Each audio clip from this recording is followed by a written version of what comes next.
Salut à tous, c'est Adrien, ravi de vous retrouver pour une nouvelle preview de ces playoffs 2023 chez Duck Hebdo. Et pas de surprise évidemment si vous nous suivez justement pendant les playoffs, après la preview de la finale de l'Ouest entre les Nuggets et les Lakers aujourd'hui. Place à la finale de l'Est, forcément, une finale qu'on n'attendait pas d'ailleurs, qu'on n'attendait pas forcément en tout cas, entre les Celtics et le Heat. On aura l'occasion d'y revenir. Mais pour m'accompagner aujourd'hui, pour mon retour dans le podcast, vous l'avez vu, je suis un peu rouillé. On a donc le membre de l'équipe qui a fait le plus de previews, il me semble, de ces dernières semaines avec Ben et Tom. C'est Constant. Comment ça va, Constant? Comment ça va le sommeil? Ah, le sommeil qui commence à manquer là pour le coup. Oui, bah, je sais plus combien de preview c'est, faudrait calculer, mais ça fait trop. Bien évidemment, ouais, bah pour les finales de conf, disons qu'il y a un adversaire, on s'attendait à ce qu'elle se retrouve en finale de conf. L'autre, c'est un peu plus indécis. Disons que si Trae Young et DeAndre Hunter n'avaient pas pris feu, ça aurait peut-être pu être une affiche du premier tour. Finalement, on se retrouve C'est avec vrai. une affiche de finale de conf. Et d'ailleurs, nous sommes trois pour ces previews de finale de conférence à l'Est. Et il était là pour la demi, la preview de la demi entre le Heat et les Knicks. Et il avait eu le bon pronostic, il me semble. Hein, tu m'arrêtes si je me trompe. Mais c'est pas forcément évident d'avoir le bon pronostic. C'est pour ça que je voulais le souligner. C'est évidemment Madiane. Comment ça va, Madiane? Eh ben, ça va, ça va. Maintenant, je commence à prendre le pli. Alors là, ça va être un peu plus tard parce qu'on enregistre tard, mais je pense à prendre le pli de me coucher tôt pour me lever et regarder les matchs de l'Ouest au petit matin. Très Tu veux dire que tu agréable. fais l'impasse sur l'Est? Disons que Allez, se lever pour le Knicks Heat, c'est pas quelque chose dans mes habitudes. Écoute, on va tout de même devoir en parler puisque pas de pause hein, pour ces playoffs cette année chez Dunk Hebdo. Je vous propose eh ben, d'enchaîner avec une rapide présentation donc, de cette affiche des finales à l'Est. On en a parlé. On se retrouve avec un remake notamment de l'année dernière, mais comme disait Constant, c'est un 342e remake en 7 ans. Dans un contexte différent tout de même, on va en parler. Donc entre les Celtics, tête de série numéro 2 à l'entame des playoffs, et le Heat donc revenu des enfers du play-in en tant que seed 8. Et donc, pour rappel, l'année dernière, on s'était quitté sur un 4-3 Celtics. Sur cette saison régulière, par exemple, il y a eu 2-2. A priori, on pourrait penser à un affrontement disputé. Peut-être pas tant que ça. En tout cas, c'est le moment d'en parler. Et on va commencer avec un retour sur le tour précédent, justement, sur les demi de conférence. Je vous propose de commencer par le Heat Knicks qui s'est terminé plus rapidement sur un 4-2 Heat. Madiane, donc, comme je le disais, tu étais de la preview. Qu'est-ce que tu en as pensé de cet affrontement qui s'est terminé, voilà, un peu comme prévu, j'ai envie de dire. Un peu comme prévu, mais ben le Heat est redescendu sur terre. C'est ce qui a fait que la série a été plus compétitive que prévu. Moi, ce qui m'a beaucoup étonné dans cette série finalement, c'est que c'était vraiment serré et il y avait vraiment de quoi faire. Et finalement, même dans le Game 6, Jalen Brunson a vraiment réussi à faire un sacré Game 6 et aurait pu ramener la série à New York. Et je pense qu'en soi, le Heat a affiché plutôt le vrai niveau qu'on en a attendu quand on a démarré ces playoffs. Ils étaient un peu hors sol contre ces Bucks. Et là, clairement, on revoit le hit attendu à l'entrée de ces playoffs. Ils pouvaient éliminer les Knicks parce que, bah, notamment, ils avaient quand même le meilleur joueur de la série. Quoique, ça s'est moins vu, clairement. Et sur certaines manches, on pouvait se dire que le meilleur joueur était peut-être côté Knicks. Mais oui, voilà, un hit qui est un peu plus normal. Tu tires le même bilan, j'imagine, Constant, on en parlait en off entre nous. On s'est calmé au niveau du tir, notamment du côté des role-players du hit. ah oui, puisque sur le premier tour, ils étaient à 45% contre Milwaukee. Là, ils étaient à 31% à 3 points contre les Knicks. Sans faire injure ni aux fans du Heat, ni aux fans des Knicks, je pense que de toutes les équipes qui étaient qualifiées pour les demi-conf, tu mets une autre équipe que ces Knicks, je suis pas sûr que le Heat se qualifie. Parce qu'on a vraiment eu un niveau de jeu qui était relativement faible, avec quand même, dans une série en 6 matchs, seulement 2 fois où une équipe a passé la barre des 110 points. Dites-vous que cette saison régulière, il y avait qu'une seule équipe qui était à moins de 110 points par match, c'était le Heat. Mais sinon, oui, ils ont fait une série où, franchement, les Knicks, pour moi, peuvent avoir des regrets parce que, bon, bah, il y a le Game 6 avec une perf énorme de Bronson et tout le monde qui passe à côté. Même le Game 4 à Miami où ils se font exploser au rebond offensif dans le quatrième quart, ce qui est pas du tout le habituel vis-à-vis des Knicks. Avec un Butler qui a été blessé à la cheville dès le premier match, qu'on a vu un peu plus en dedans.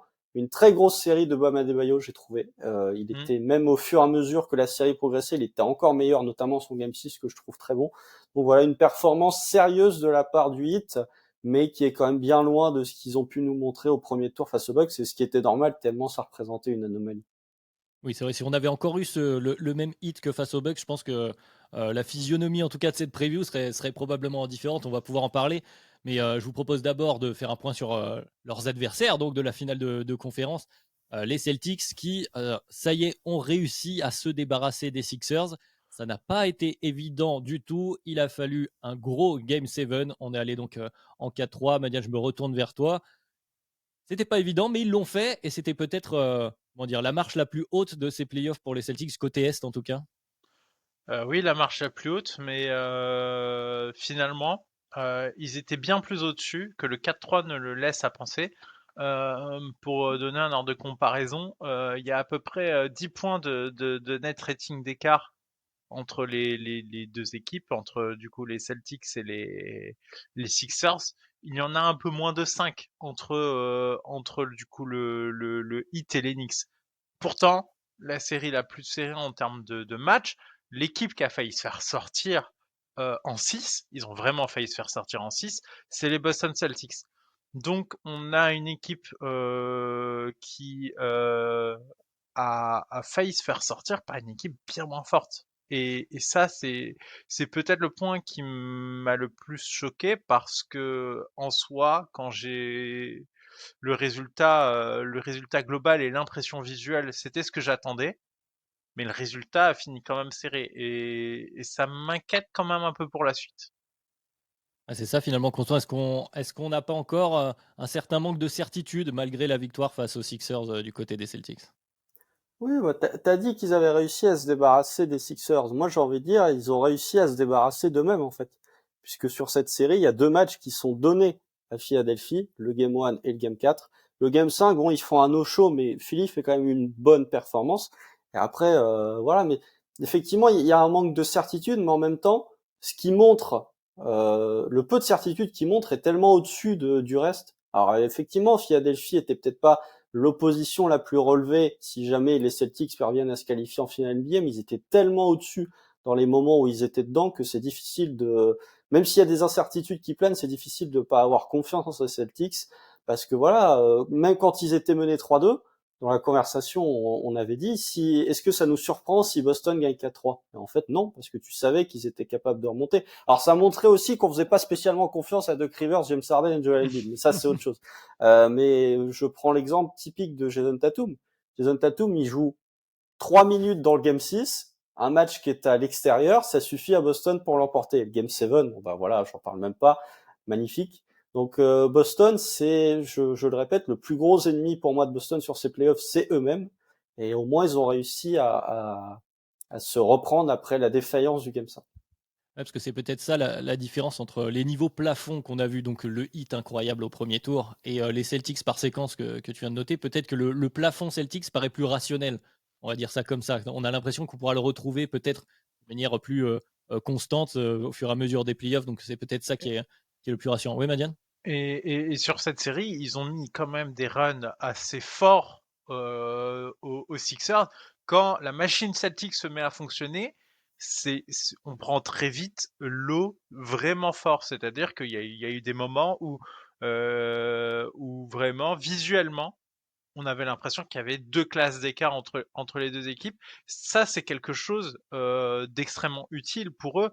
C'est que au moment où ça clique et où l'équipe adverse se retrouve un peu dans les cordes, ils arrivent quand même vite à mettre des écarts de 10, 15, voire même 20 points par moment. Donc ça, c'est quelque chose de très important. Et surtout, ils sont jamais vraiment morts. Du coup, j'ai l'impression dans un match. Ok, ils ont eu des moments hauts et des moments bas, mais du coup, dans un match, même à -10, -15, je suis pas serein. Et il y a eu des moments où dans le quatrième, les Sixers se sont fait vraiment bouffer. Ah oui, on a vu des séquences côté Sixers. Je pense que le post-mortem qui viendra au fur et à mesure, je pense qu'Amine en sera. On pense à lui, bien sûr, hein, après la déception de cette élimination. Mais le post-mortem des Sixers risque d'être, comment dire, folklorique. Je vais dire ça comme ça. Mais ce n'est pas l'équipe qui nous concerne aujourd'hui. Je propose d'avancer dans le déroulé de ces previews.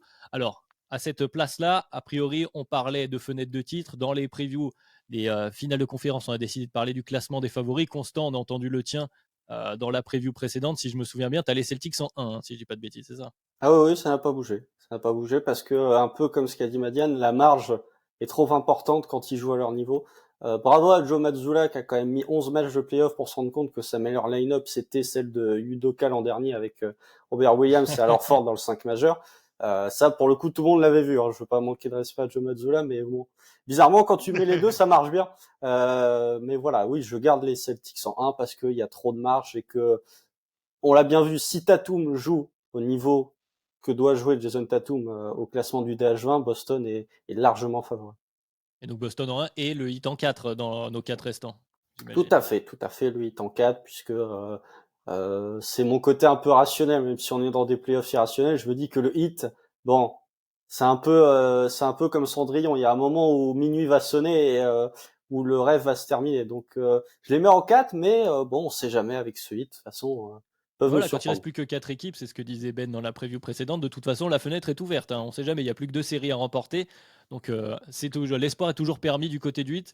Madiane, du coup, je vais te demander ton classement à toi parmi nos 4 derniers protagonistes. Comment tu les places? Et du coup, la question où se placent le Celtics et le Heat notamment dans cette liste.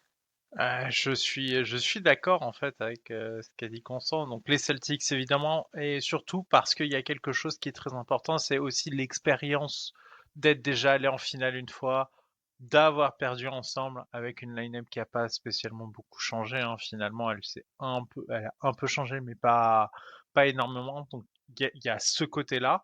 Les Nuggets dont j'ai pas vraiment parlé aux auditeurs, je crois que j'ai fait aucune analyse sur eux. Mais du coup, moi, mon inquiétude, c'est toujours que le meilleur joueur est un pivot et que il va se fatiguer plus vite sur la fin de playoff. Donc j'attends plus une baisse de niveau de leur meilleur joueur plutôt que je n'attends une baisse du meilleur joueur des Celtics. Et donc c'est pour ça que je mets les Nuggets en 2. En 3, je mets notre équipe zombie numéro 1, les Los Angeles Lakers, où ben ouais ben LeBron, trop d'expérience, AD, enfin ça assure un niveau bon, et on voit qu'en fait quand on a deux joueurs aussi forts et aussi intelligents pour LeBron, hein, vraiment une intelligence de jeu phénoménale, bah forcément très vite quand l'équipe clique, ça devient un contender. Ben, en 4 le hit, hein, parce que franchement, ce que j'ai vu face aux Knicks, hein, a été vraiment se dire que les Knicks auraient pu se retrouver en finale de conf. Moi, je m'y attendais pas. Moi, je pensais à un 4-2 un peu vénère, enfin vraiment un truc un peu sec où il y a un écart de niveau. Moi, quand je vois que le Game 6 à domicile il est accroché, ça me fait un peu peur. C'est notamment ça. C'est dans un match décisif où tu dois clore la série. Bah, les Celtics, quand il fallait clore la série, quand ils ont réussi à récupérer l'avantage du terrain qu'avait Game 7, enfin, ils les éclatent, les Sixers. Il y a vraiment pas match. Bon, ok, Tatum et IRL, mais il y a vraiment, on met le coup de tampon. Alors que là où j'attendais un blowout de la part du Heat, ça aurait pu passer à la trappe dans cette affaire-là et c'est inquiétant pour la suite parce que j'ai l'impression qu'ils n'avaient pas beaucoup plus à montrer et il n'y avait pas de marge en fait. Je vais être un peu Après, les plus modéré dynamiques que étaient toi. différentes. Ouais, voilà, les dynamiques sont différentes et il y a les adversaires qui sont différents. C'est-à-dire que, bon, il y a les équipes en elles-mêmes. C'est vrai qu'en face, tu l'as dit toi-même, les Knicks sur le game décisif, on a découvert un Jalen Bronson de game décisif, ma foi, fabuleux, hein, il faut le Oui, souligner. magnifique. Là où les Sixers sur le game décisif, on a vu un game 7, et je pense qu'on aura l'occasion d'y revenir, des deux têtes d'affiche de Philly, nos amis James Harden et Joel Embiid, disons qu'ils n'étaient pas les Oui, standards mais attendus de leur ça, statut. ça, ça démarre serré, hein. Ils se font décrocher vraiment au fur et à mesure du match, mais ça démarre plutôt serré. Et finalement, on voit qu'en fait, ils étaient à bout de solutions face à ces Celtics. Donc on sentait que l'écart de niveau était présent. Alors que là, le Heat était plutôt sans solution face à un Jalen Brunson qui prenait les options que le Heat voulait lui offrir, mais en fait, il mettait salement dedans. Et c'est ça le truc, c'est que la solution qu'a trouvé le Heat pour entre guillemets stopper les Knicks, en fait, n'en était pas vraiment une bonne. On pourra en reparler dans les match-ups un peu plus tard dans la preview, je pense, mais pour le classement des favoris, alors je vous rejoins pardon pour le bas de classement évidemment avec le Heat qui voilà a cette capacité de zombie qui on sait jamais si on retrouve le Heat du premier tour avec tout le monde en feu, avec peut-être un retour je sais pas surprise incroyable de Tyler Hero. Sur un malentendu, ça peut le faire, évidemment, mais a priori, c'est quand même la moins bonne équipe de ce qu'on a vu globalement sur le niveau moyen des 4 restantes, avec donc les Lakers juste au-dessus. Entre les deux du dessus, ça fluctue. J'ai envie de dire, par rapport à ce qu'on disait, c'est vrai que quand on voit les séquences des Celtics dont vous avez parlé, où ils sont vraiment et collectivement à un niveau de jeu, bah tiens, Ben qui regrette souvent de voir un peu moins d'équipes par rapport à ces dernières années dans les contenders qui ont ce niveau de basket digne de champion NBA, vraiment voilà, un niveau historique de basket. Par séquence, ces Celtics atteignent ce niveau-là de jeu, ce niveau collectif. Donc c'est vrai que ça donne envie, mais par biais et par mauvaise foi, pour répondre à l'autre preview du meilleur joueur du monde, je décide de mettre les Nuggets en 1. Donc évidemment, voilà, donc Nuggets Pas en 1 pour encore, moi. pas encore. Voilà, réponse en septembre après les votes, bien Quelle entendu, indignité, monsieur. Non, bien mais sûr. toi, tu l'avais déjà mis en 1 l'an dernier, donc tu as le Mais droit c'est de pour dire meilleur ça, joueur du monde. c'est pour ça, exactement. Je suis le conducteur du train, donc j'y Mais, suis resté. mais, mais il est magnifique, vraiment. Si on peut Ah, dire quelque chose, il est magnifique, ce joueur. oui, non, mais bien sûr. Et d'ailleurs, on va enchaîner sur les match-ups. Et c'est vrai que quand on parle de ces joueurs, on est toujours là à pinailler, à se mettre des classements, à s'envoyer des pics. On rappelle quand même que on profite de magnifiques joueurs de basket et on le voit tout au long de ces playoffs. Non, mais avoir On un pivot profite de... qui Non, domine vas-y. autant. Un pivot qui domine autant en 2023. Moi, quand vraiment on est dans le game des ailiers 2016, 2017, enfin, là on se dit c'est fini. C'est fini. Le jeu est trop dominé par ces ailiers. Et avoir un pivot qui te dit non, non, enfin, un pivot peut vraiment marcher sur une série parce que vraiment, il a marché sur la série. Les stats sont dingues. Et ça, c'est rafraîchissant. C'est vraiment de se dire, à un moment, on se disait, est-ce qu'un pivot à haut potentiel à la draft, on le draft en 1? Il y avait vraiment ces questions qui se posaient parfois. En se disant, bah non, attendez, un numéro 1, un joueur all-time, si j'ai un ailier avec un peu moins de potentiel peut-être sur le papier, je vais peut-être drafter l'ailier. Non, en fait, il y a des mecs exceptionnels qui peuvent nous prouver qu'on voyait peut-être pas le jeu de la bonne façon. Ouais. Et de toute façon, voilà, on profite de tous ces joueurs et on en profite avec grand plaisir en tant qu'amateur de basket. On referme la parenthèse, on l'a peut-être un peu trop ouvert d'ailleurs, la Mm. parenthèse Nuggets dans cette histoire. Revenons justement à cette ligue d'ailier, parce que je pense que ça va être le propos de cette histoire de meilleurs joueurs de la série, de classement des meilleurs joueurs de cette série. Alors, on a 4 noms, hein, grosso modo. On a du côté du Heat, Jimmy Butler et un Bam Adebayo retrouvé après un début de playoff et des play-in, vraiment où alors, je ne vais pas griller les offs de la conversation de Kemdo, mais Bam Adebayo a dû avoir les oreilles qui sifflent. Ça va beaucoup mieux. Ça va beaucoup mieux sur ces derniers matchs. Donc, Butler, Bam d'un côté. Évidemment, les deux Jay, Tatum, Brown de l'autre. Dans quel ordre on les met? Allez, Constant, c'est pour toi cette fois-ci. Ah, j'étais sûr. J'étais Et sûr. ouais, j'ai laissé la première balle à Madiane sur les deux premiers. Les deux premières, donc pour les joueurs, c'est pour toi. Dans quel ordre tu les mets? Comment on arrive à trancher? Et surtout, quelle importance, quel écart entre chacun? C'est ça aussi qui va être une question. Ah ouais, oui, je tiens à dire qu'effectivement, on a des joueurs magnifiques et on a Julius Randle. Après, au niveau des classements des meilleurs joueurs, c'est à l'appréciation de chacun, on va dire, qui est le meilleur joueur de la série. Si vous avez plus d'affinité du côté de Boston, vous mettez Tatum en 1. Si vous avez plus d'affinité du côté de Miami, vous mettez Jimmy Butler en 1. Si je dois prendre position, je vais prendre Jimmy Butler. Jimmy Butler, meilleur joueur de la série. Désolé aux fans de Tatum, désolé aux fans de Boston. Je mets quand même Jason Tatum en 2, sachant que il y a vraiment très très peu d'écart entre les deux joueurs. C'est juste que pour moi, Butler peut être encore plus héliocentré que ce peut être Jason Tatum quand tu arrives en playoff, et plus capable, je trouve, de porter son équipe avec des joueurs qui sont pas forcément de la qualité que ce que peut avoir Tatum du côté de Boston. En troisième joueur, je garde Jaylen Brown, et je trouve qu'il y a quand même un petit écart avec Bam Adebayo pour moi dans le classement. C'est t'as Jaylen Brown qui est top 15 du DH20 et t'as Bam Adebayo qui peut-être ferme la marche du DH20 ou en tout cas qui est dans ce range. Donc voilà, pour moi c'est les trois meilleurs joueurs de la série. Tatum, Butler, c'est vraiment au même niveau.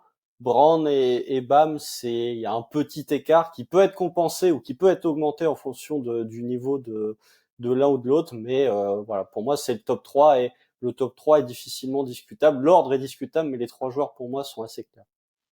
Madiane, quel ordre? Moi aussi, j'ai Jimmy Butler en 1.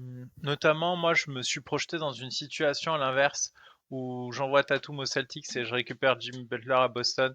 Et je pense que les gagnants de l'échange sont pas le hit. Je pense que clairement l'équipe serait trop différente parce que le talent autour de Butler est vraiment plus limité que celui qu'il y a autour de Tatum. Et on voit que Jimmy Butler a ce petit truc en plus où euh, il élève aussi le niveau de ses partenaires, notamment parce que ses choix permettent de maximiser le talent de tous et de aussi combler les lacunes, notamment défensives de certains. C'est ce que je disais dans le bilan de la série contre les Bucks, notamment en défense, il va faire les actions qui vont quasiment, en fait, à lui tout seul, il arrive à défendre 1,5 joueurs adverses. Parce qu'en fait, il fait tout le temps les bons choix. Enfin, c'est même pas une impression, il les fait les bons choix. Et comme il fait ces bons choix-là, en fait, il rend l'attaque adverse beaucoup plus difficile à mettre en œuvre et il facilite toutes les rotations de ses coéquipiers. Il fait vraiment c'est ce que je disais, je comparais à ce que je voyais d'un Kawhi Leonard aux Spurs par moment quand il était meilleur défenseur de l'année et qui était un monstre défensif avant d'être une arme offensive. C'est ça, c'est un joueur capable de sublimer des partenaires qui ne sont pas forts défensivement. Et ça, pour moi, ça fait la différence parce que côté attaque, peut-être que les pics et le shooting ne sont pas au rendez-vous, mais Jimmy Butler est capable de mettre des camions de points aussi sur la tête de ses adversaires et ça, On l'a vu. c'est une caractéristique que Tatum a aussi, mais du coup, il est un peu meilleur Tatum, mais il n'est pas beaucoup plus meilleur. Alors qu'en défense, pour moi, l'élévation de niveau qu'offre Jimmy Butler est bien plus importante. Et du coup, pour la question, la question subliminale, enfin Et suivante plutôt, après, non, du lieutenant. en 3-4, je suis d'accord, Jalen Brown et puis ensuite Bam Adebayo. Jalen Brown, quand même, il sort d'une série où il a shooté à 54% au tir réel. Mon Je shot sais pas. making, il est délirant. Vous vous rendez compte que il est à, pardon, pas en tir réel, à 54% au tir. Encore pire. C'est-à-dire qu'il met 54% de ses tirs et 43% à 3 points face aux Sixers. Enfin, Dire un sur une joueur du série hit face aux Bucks. Mais sachant que Jalen Brown était à 33% à 3 points en saison régulière. Donc lui, en termes d'élévation de son shot making, là pour le coup, on y est, mais il est vraiment, voilà, on sait que les fans de Boston adorent taper sur Jalen Brown, mais en termes de shot making, il a vraiment franchi un palier. Non, clairement, moi, clairement, j'avais fait l'analyse à un moment de Jalen Brown pour un épisode spécial sur lui, et moi, le défaut vraiment de son jeu, je trouve, même s'il a un peu amélioré, c'est vraiment quand il doit poser quelques dribbles pour aller driver, c'est très compliqué, C'est pas mais naturel, on va dire. en fait, il a ses spots, et dans ses spots, et le jeu des Celtics c'est bien fait pour ça. Il a ses spots derrière la ligne et là-dedans, il met quand même très fort et avoir une telle réussite au tir dans une série en 7 avec le volume de minutes qu'il a joué, à part des pivots qui sont un peu en dehors de ce genre de discussion, c'est quand même extrêmement fort. Ouais, bon, bah, j'ai le même classement que vous. Ça surprendra personne que j'ai mis Jimmy Butler en 1, évidemment, hein. en tant que fan des Bulls. Personne n'a mis Tatum. C'est Ah, oui, incroyable. on est probablement un peu biaisé. Oui, c'est vrai que parce que les deux s'entendent, je suis d'accord avec vous, je vais insister dessus, mais là, on est vraiment à la marge et tu l'as très bien dit, Constant. Je pense que selon l'affect qu'on va avoir avec l'une ou de l'autre des équipes ou l'un ou l'autre des joueurs, d'ailleurs, pour le style de jeu, si on préfère un peu plus de shooting extérieur, comme tu l'as très bien dit, Madiane, bon, voilà, on va peut-être préférer Tatum à Butler, mais je pense que l'un comme l'autre, on est très content de l'avoir comme son meilleur joueur et c'est peut-être pas là que va basculer la série, mais on va pouvoir en parler au niveau des différents match-up clés, même au niveau du 3-4, même en les classant comme vous. Pareil, je trouve que Brown est plus solide, en tout cas plus constant que Bam, même si on retrouve le Bam qu'on aime et qui a un potentiel quand même pour grimper dans le DH20 assez haut. On pose encore quelques questions sur est-ce qu'il est capable de répéter ce genre de performance. Il y a aussi l'importance du niveau de ce second couteau et des autres joueurs sur l'ensemble des rouages de chaque équipe qui est peut-être pas la même. Donc parlons-en avec les match-up clés. Et je ne sais même pas s'il y a que des match-up. Il y a, comme je vais reprendre l'expression de Ben dans la précédente preview, un trousseau de clés pour cette finale de conférence, évidemment, à commencer par Butler et Tatum, mais peut-être pas seulement. Madiane, du coup, je renvoie la balle cette fois-ci. Quelle est pour toi la première clé de cette série? Est-ce qu'elle est individuelle? Est-ce qu'elle est collective? Et laquelle? Moi, la première clé, elle est sur Jaylen Brown, parce que je n'ai aucun doute que Tatum sera affecté généreusement à notre ami Jimmy, et qu'on aura un match-up extrêmement intéressant, et ça va être très très cool à voir. Moi, je pense sérieusement que ça va se passer comme ça, mais que du coup, de l'autre côté, si on fait ça, il y a quand même un Jaylen Brown qui, ben, on l'a vu, met salement, mais qui est très limité sur sa capacité à prendre la balle et à poser de dribble pour commencer à créer. Et ça va être intéressant de voir comment on va faire côté Celtics pour réussir à faire en sorte qu'ils soient dans les bonnes conditions sur les possessions. Notamment, moi, je pensais à récupérer plutôt la balle, notamment poste haut, parce qu'il est très explosif pour aller vers le cercle à ce moment-là. Les systèmes qu'on va pouvoir mettre en place pour qu'il puisse libérer ses tirs, ça va être extrêmement intéressant, et du coup, je pense que ça va être une des clés de cette série. Ça va être de maximiser un Jalen Brown, parce ils vont clairement essayer de mourir par la main de Jalen Brown avant tout, plutôt que par celle de Tatum. Mais tu penses que ça va être le choix du hit justement de vivre ou mourir par Jalen Brown? Oui, parce que du coup, ses limitations dans la création, et notamment son incapacité à vraiment être très efficace en drive, c'est quelque chose que le hit va souhaiter. Euh, je préfère vraiment laisser ça, et du coup, ben le laisser shooter un peu plus librement, parce que je serai un peu plus serein. Donc s'il met, ben tant pis, ça valait le coup. Mais pour limiter le jeu collectif des Celtics, c'est vraiment clairement l'option que je prendrais, notamment aussi parce que les Celtics ont une tendance à prendre plus de tirs, et notamment Jaylen Brown, derrière la ligne, sans passe décisive et sans vraiment de libération du shooter. Donc quand on est un très bon shooter et qu'on est en confiance et qu'on met dedans, ben, forcément la possession est réussie, mais en soi, elle n'est pas réussie, elle est réussie sur de l'effet statistique et de la variance. Et tu peux compter là-dessus pour essayer de tendre un piège et réussir à tirer ta chance, alors que si tu laisses tout s'organiser, bah forcément les tirs seront beaucoup plus certains, et donc là tu vas au devant de grands problèmes. Et Constant, du coup, toi, confiant ou non en Jalen Brown? Oui, bon, moi j'ai confiance en Jalen Brown, mais cette stratégie de vivre ou de mourir par le tir de Jalen Brown, c'est un peu ce qu'ont fait nos amis de Golden State l'an dernier en finale. Après, et la problématique que j'ai, c'est que l'an dernier, le Heat avait PJ Tucker. Je n'ai pas des souvenirs très clairs des finales de conf, mais il me semble que c'était PJ Tucker sur Jason Tatum, défensivement. Dites-moi si je me trompe, mais je crois que c'était lui. Là, pour le coup, effectivement, ça va être Jimmy Butler sur Tatum, et le problème, c'est que le Heat, ben, ils ont que des guards undersize.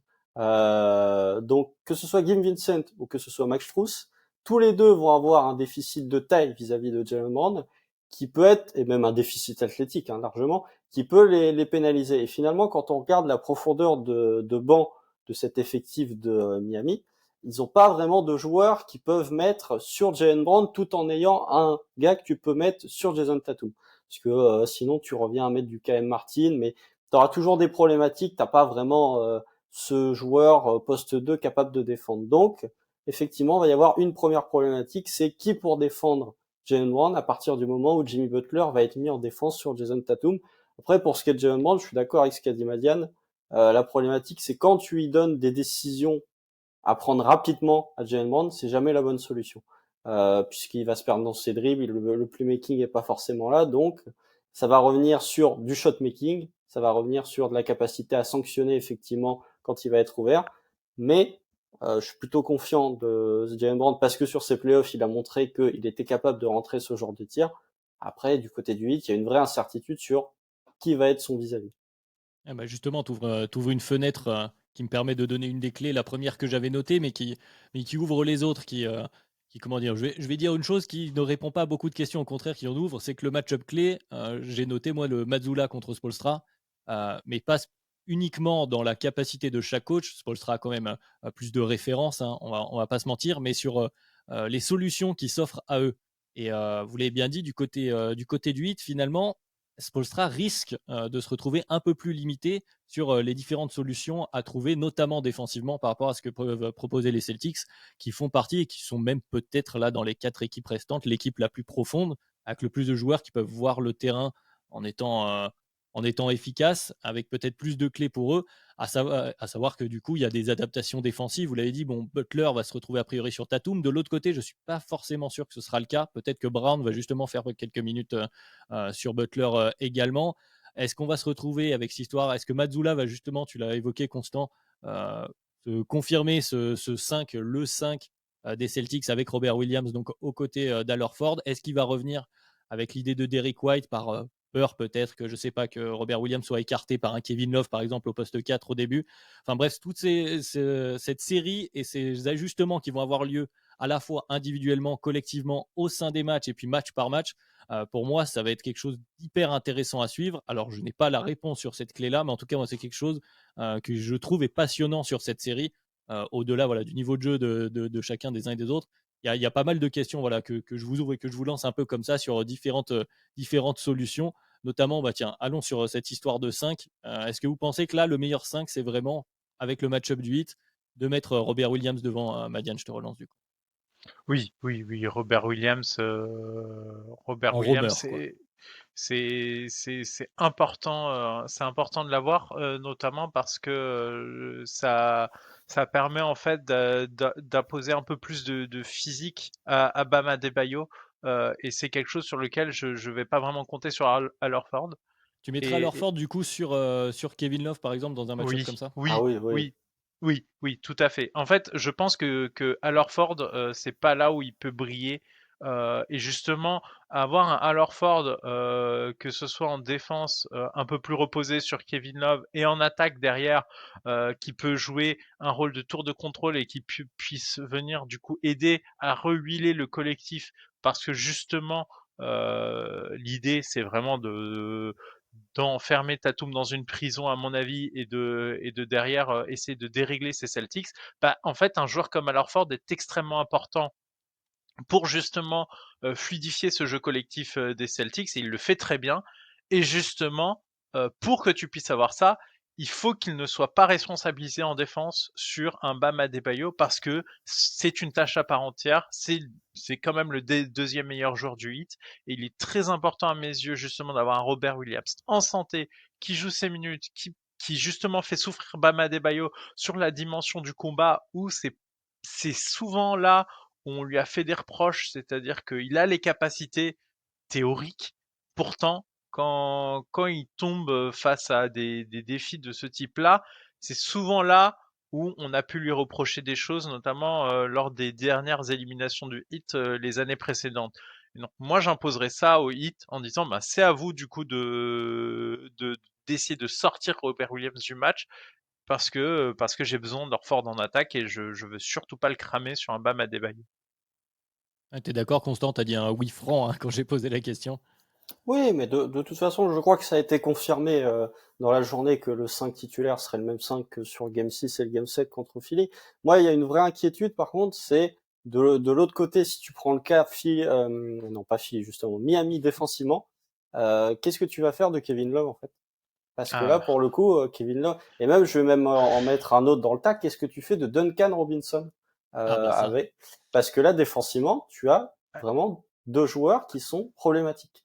Et Kevin Love, je n'en parle même pas, puisque quand tu prends le spacing des Celtics, ils vont pas le mettre sur Robert Williams, parce qu'il faudrait être complètement fou. Ils vont le mettre sur Al Horford, mais du coup, Kevin Love qui défend sur Al Horford. Alors, Al Horford est plutôt, en attaque, c'est plutôt quelqu'un d'assez stationnaire, surtout si Robert Williams revient et qui va apporter un peu plus de menaces près du panier. C'est peut-être lui, par exemple, sur les pick and roll, ça va plus être du Robert Williams que du Al Horford. Mais Kevin Love, si le Heat essaye enfin, si Boston essaye de provoquer des switches et que tu te retrouves avec Kevin Love en ISO contre Jason Tatum ou même contre Jalen Brown, même Marcus Smart, hein, je suis pas rassuré. Donc, quand tu passes de PJ Tucker l'an dernier à Kevin Love défensivement, il y a une différence qui va se faire ressentir. Et je me dis, comment est-ce que Spoelstra, d'une part, va essayer de cacher Kevin Love et comment il va faire aussi avec Duncan Robinson, puisque ça, c'est un point sur lequel on peut évoquer, c'est que le Heat, moi, j'ai une crainte du côté de ce Heat, c'est qu'il n'ait pas assez de puissance offensive pour pouvoir répondre à ce qu'a fait Boston. Déjà, quand on regarde les 3 points, ils débutent avec 9 points de retard, donc il va falloir retrouver ces 9 points de retard ailleurs.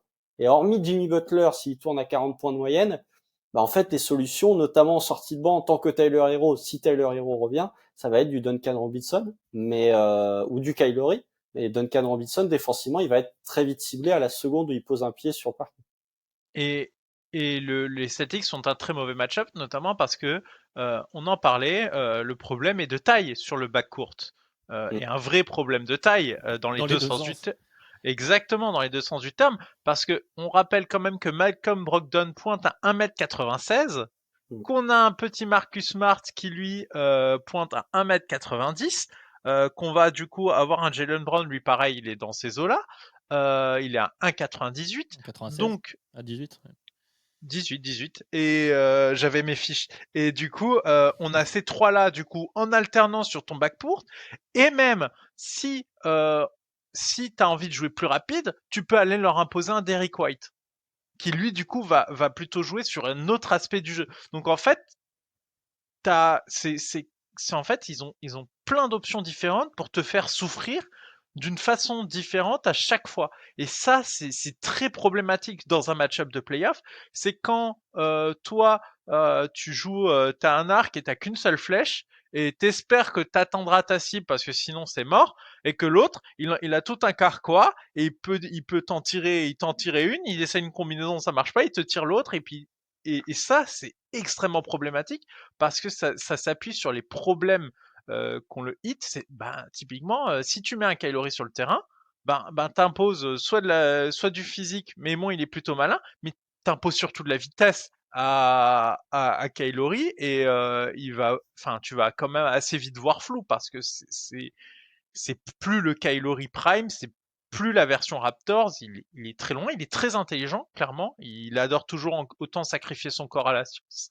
Mais face à de la mobilité et à de la puissance physique, il peut plus répondre. Et ça, c'est trop dur. Un Duncan Robinson, ça va être compliqué à cacher en défense parce que tu as aussi de l'autre côté les problèmes à gérer avec Kevin Love.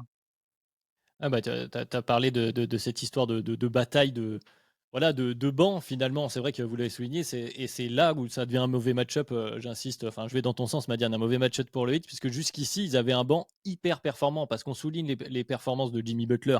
Et évidemment, Jimmy Butler est incroyable, mais sur ces playoffs, le Heat est à plus 14,7 de net rating quand Jimmy Butler s'assoit. Mm. Notamment en deuxième quart-temps où il se repose, c'est là où il se repose le plus, où justement autour du pick and roll Kylori, Bam Adebayo, grosso modo, qu'ils arrivent à s'articuler avec donc ce Duncan Robinson en feu là qui est ressorti de nulle part.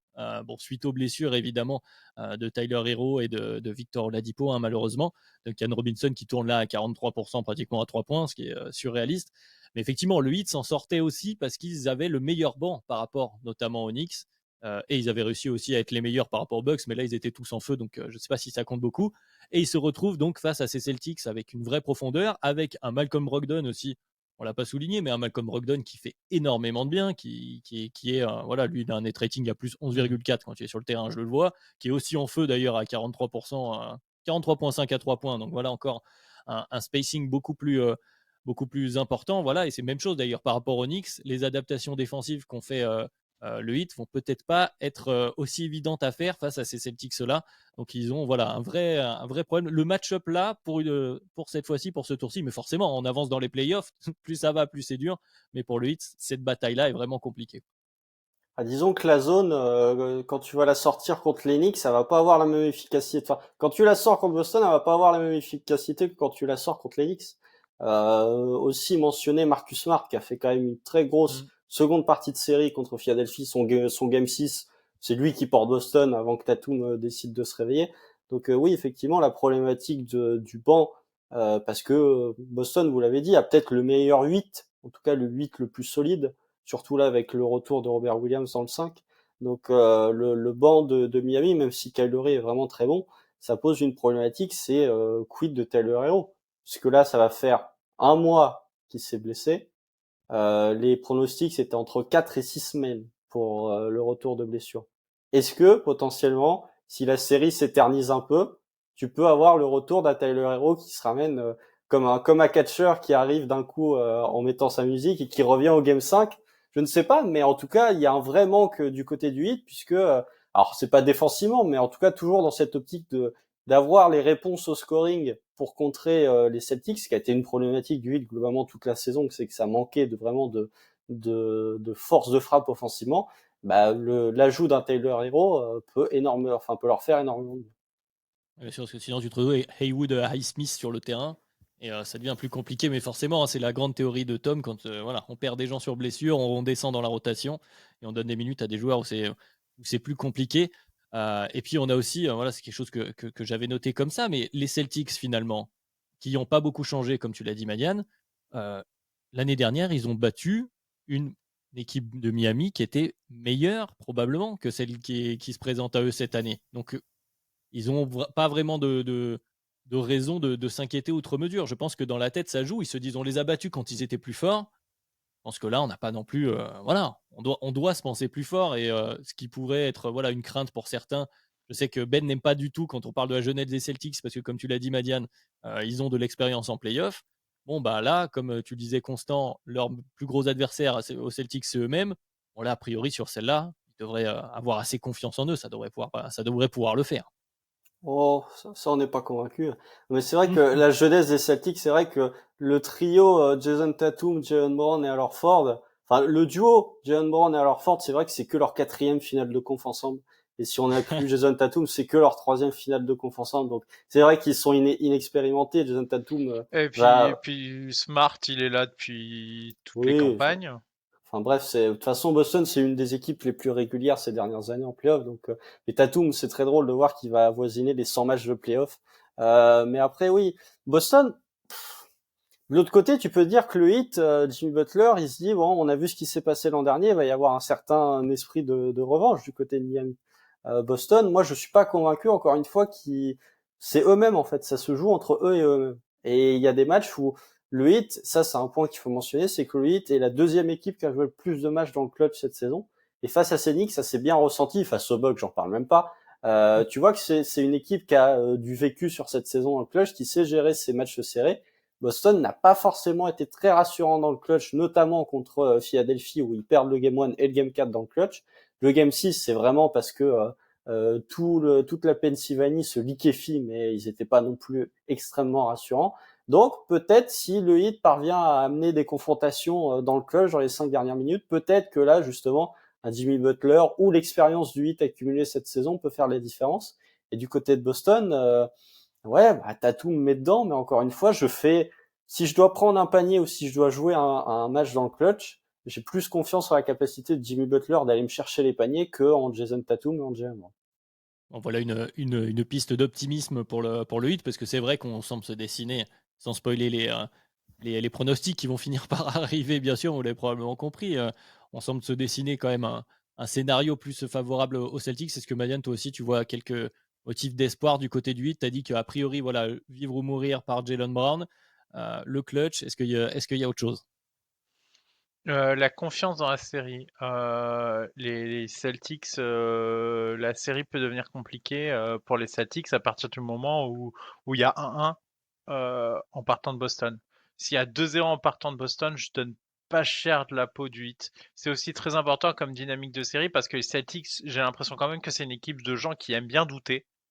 Et quand commence à s'accrocher, ça s'accroche plus que ce que le talent le laisse à penser. Comme dit, rationnellement, j'ai cette série en face de moi, on me dit c'est le premier tour des playoffs, voilà les caractéristiques de l'équipe A, voilà les caractéristiques de l'équipe B, qu'est-ce que t'en dis? Et moi je fais 4-1.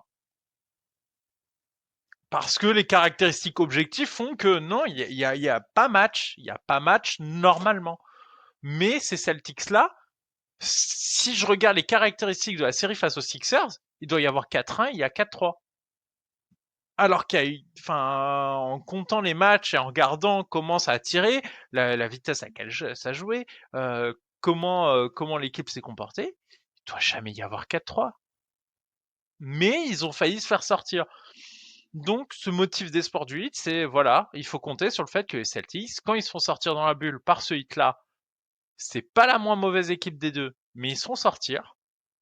Que quand on se retrouve dans cette série face aux Sixers, ben ouais, c'est plus compliqué que prévu. Et ça doit pas l'être autant. Donc voilà, il faut faire douter ces Celtics, il faut absolument prendre un des deux premiers games. Et à partir de là, je pense que la série part en 7. S'ils prennent un des deux games, la série part en 7 instantanément pour moi.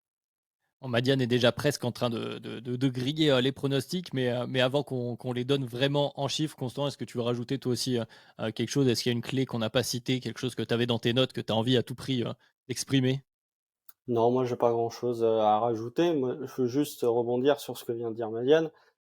Pour moi, quand tu vois la philosophie de Boston, quand tu vois leur premier tour contre Atlanta, quand tu vois l'ennemi contre Philly, tu peux être sûr qu'ils vont te donner un ou deux matchs par eux-mêmes.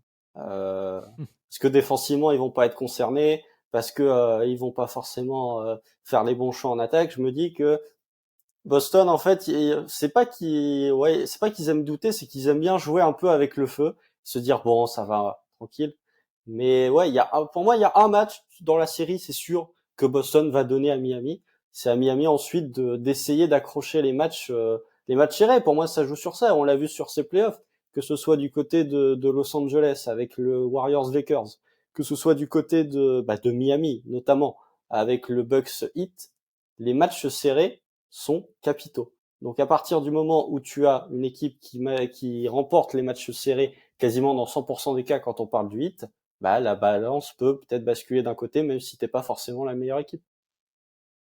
Très bien. Eh ben, on va pouvoir passer au pronostic et je vais lancer aucun de vous sous le bus. Je vais y aller moi-même, puisque voilà, ça m'apprendra à pas être présent pour ces previews. Il va falloir que je me jette un peu à l'eau. Alors, ce qui est marrant, c'est que Madiane, j'avais noté un peu la même chose que toi, c'est-à-dire que, je te cite mes notes, il y a écrit Celtics en 5 si j'écoute ma tête. C'est-à-dire que en termes de rationnel, Celtics en 5. Mais évidemment, il y a un mais quand ça commence comme ça. Évidemment, il y a un peu le cœur qui parle et il y a tout ce qu'on a évoqué. C'est qu'en fait, déjà, j'ai envie d'avoir une série plus accrochée que ça. Ce serait dommage d'avoir les finales de conférence à 4-1, même 4-1, 4-2 avec un peu trop de blowout. C'est pas forcément quelque chose qu'on a envie de voir. J'ai envie de croire en ce hit un peu surréaliste qu'on retrouve et j'ai vraiment envie de voir un Game 7. Pourquoi? Parce que je veux savoir si justement les Celtics vont craquer face à eux-mêmes sous la pression ou si on va retrouver cet énorme Tatum. Et évidemment, si Jimmy Butler peut sortir ses Celtics avec un match dont il a le secret.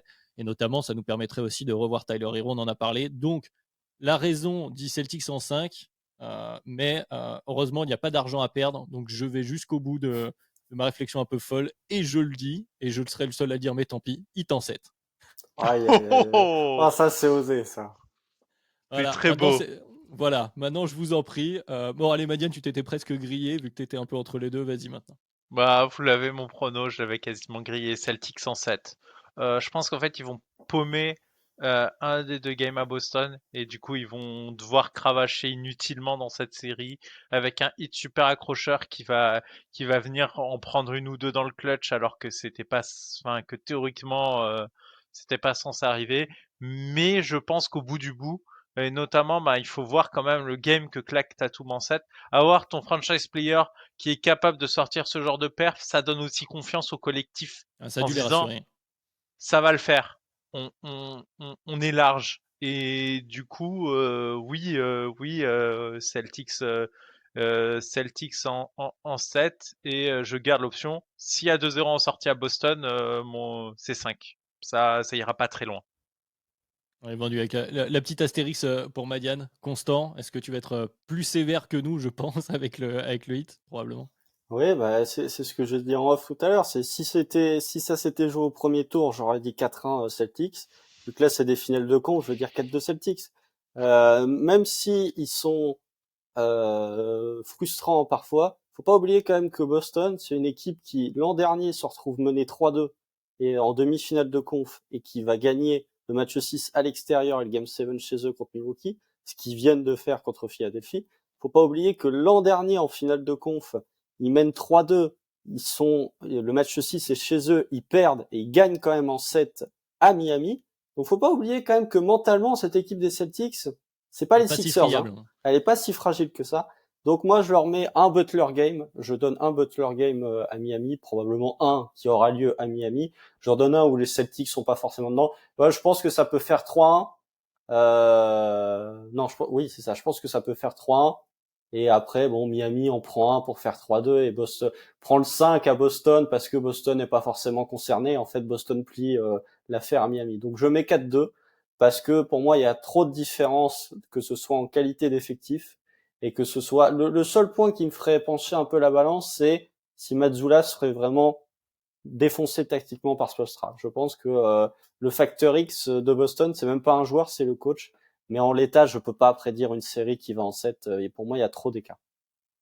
Et ben effectivement, ce sera le mot de la fin. C'est vrai que c'est une série qui, a priori, sur le papier, et de toute façon, c'est ce dont on a parlé tout au long de cette preview, sans pas être la plus équilibrée, mais qui sera pas inintéressante pour autant sur tous les points qu'on a abordés. Donc voilà, on va pouvoir suivre ces finales de conférence avant d'avoir la grande affiche derrière. On va continuer de suivre. Il y aura la preview pour l'affiche, il y aura encore tout un tas de post-mortem. On cravache chez Dunk Hebdo en ce moment, on a un programme un peu chargé. Donc je vais conclure avec la conclusion habituelle. Je vous rappelle que vous pouvez nous retrouver un peu partout sur les plateformes de podcast, hein. Merci de nous écouter sur Apple Podcast, Spotify, Podcast Addict, sur les réseaux sociaux, bien sûr. Venez échanger avec nous, surtout en ce moment. On est très, très bavard autour de tout ce qui se passe en NBA, sur Twitter, @dunkebdo, tout simplement. Et puis, les gars, merci d'avoir été avec moi. Et puis, on se retrouve très vite pour des post-mortem et des previews. Salut! Yes. Salut. Allez, ciao!